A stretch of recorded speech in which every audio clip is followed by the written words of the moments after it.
শেখ হাসিনা যদি 2014 সালে যে নির্বাচনটি হয়েছিল 5 জানুয়ারি, সে সময় তিনি যদি একতরফা নির্বাচন না করে তিনি যদি সংবিধান সংশোধন করে আবারও তত্ত্বাবধায়ক সরকার ব্যবস্থাকে বহাল করে তত্ত্বাবধায়ক সরকারের অধীনে নির্বাচন দিতেন 2013 সালে, তাহলে কিন্তু বাংলাদেশে আওয়ামী লীগের রাজনীতিটা বেঁচে থাকতো।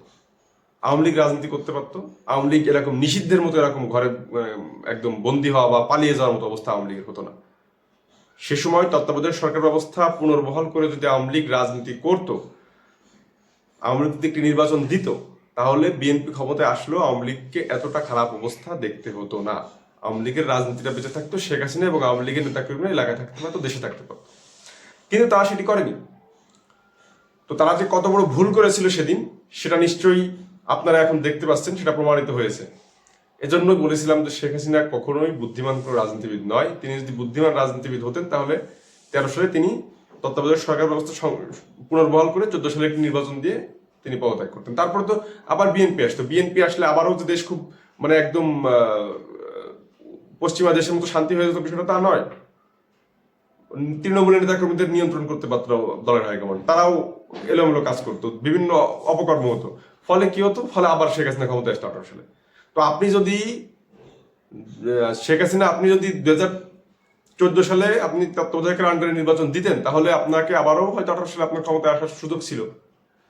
কিন্তু আপনি যে অপকর্ম করেছেন, আপনি যে পাপ করেছেন, তার কারণে আপনি যে দেশের ভোটাধিকারকে কবর দিয়ে যে ক্ষমতায় টিকেছিলেন, এজন্য আপনার পতন হয়েছে পৃথিবীর ভয়াবহতম পতন। ভয়াবহতম একজন স্বৈরাচারের পতন যেভাবে হয়, সেভাবে আপনার পতন হয়েছে। ফলে আপনার রাজনীতি আর নাই। তো শেখ হাসিনা যদি চালাক হতেন, তাহলে তিনি অবশ্যই তত্ত্বাবধায়ক সরকার ব্যবস্থার অধীনে নির্বাচন দিতেন, যাতে তিনি হয়তো তাতে আবারও তার পরবর্তীতে ক্ষমতা আসার সম্ভাবনা ছিল। কিন্তু এখন এমন অবস্থা হয়েছে, তার এই প্রজন্ম যতদিন বেঁচে আছে, এখনো অনেক লোকজন বলে যে আওয়ামী লীগ আবার ক্ষমতায় আসবে 10 বছর পরে। আমি স্পষ্ট করে বলে দিচ্ছি, এই প্রজন্ম যতদিন বেঁচে আছে, আওয়ামী লীগের বিভৎস রূপ যারা দেখেছে, কিভাবে গুলি করে করে মানুষ মেরেছে, এবং শেষ দিকে পুলিশ শুধু মানুষ মারেনি, শেষ দিকে আওয়ামী লীগ, ছাত্রলীগ, যুবলীগ, যত প্রকারের সন্ত্রাসী লীগ আছে, তারা যেভাবে বিল্ডিং এর ফাঁকে ফাঁকে লুকিয়ে থেকে, আমি নিজে দেখেছি, ঢাকার রাজপথে আমি নিজে ছিলাম, কিভাবে গুলি করে করে মানুষ মেরেছে। এই বিভৎস দৃশ্যই শিশু এখন যারা আছে তারাও ভুলবে না। আওয়ামী লীগের রাজনীতি বাংলাদেশ থেকে কবর হয়ে গেছে, এটাই সত্য। এটা যে বিশ্বাস করবে না, সে এখনো বোকার স্বর্গে বসবাস করছে।